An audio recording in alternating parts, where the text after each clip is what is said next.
Quality of life को सुधारने का एक अहम फैक्टर शहरों में साफ सफाई की व्यवस्था भी है। स्वच्छ भारत अभियान सिर्फ टॉयलेट्स के निर्माण तक सीमित नहीं है।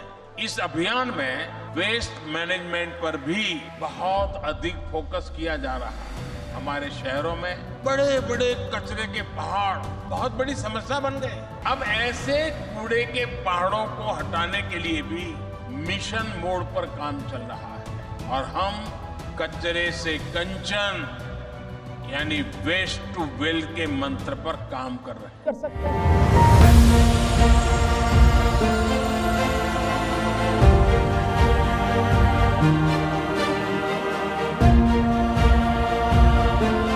दोस्तों, गणतंत्र दिवस की शुभकामनाएं। 77वां गणतंत्र दिवस मना रहे हैं तो हमको कुछ रेजोल्यूशन पास करने चाहिए, अपने मन में बात बनानी चाहिए कि हम क्या करने जा रहे हैं।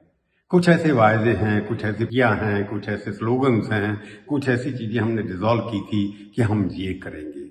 प्रधानमंत्री मोदी जब आए थे 2014 के अंदर, उन्होंने कुछ अच्छी बातें कही थी। सबसे बड़ा नारा जो उस पर लगाया था उन्होंने, स्वच्छ भारत, भारत को स्वच्छ बिठाओ।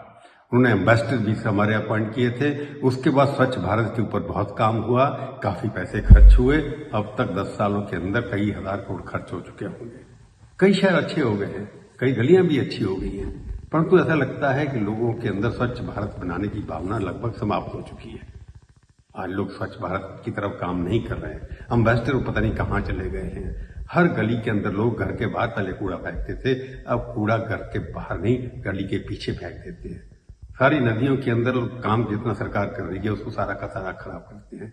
नागरिक अपनी जिम्मेवारियां नहीं निभा रही है। कॉरपोरेटर हैं, जो पॉलिटिकल लीडर्स हैं, वो कभी भी गंदी नालियों की तरफ, गंदी इलाकों में नहीं जाते। तो स्वच्छ भारत को दोबारा से रिवाइव करना होगा। जब तक हमारा स्वच्छ भारत नहीं बनता तब तक ये विकसित भारत की तरफ बढ़ने में तेजी नहीं आएगी।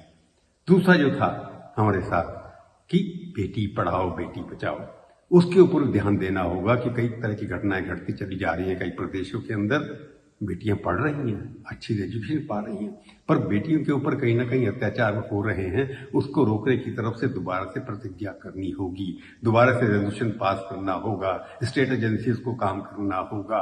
आवश्यकता ये है कि जब तक स्वच्छ भारत नहीं होगा, जब तक बेटी पढ़ेगी नहीं, भारत का पूर्ण विकास नहीं हो सकता।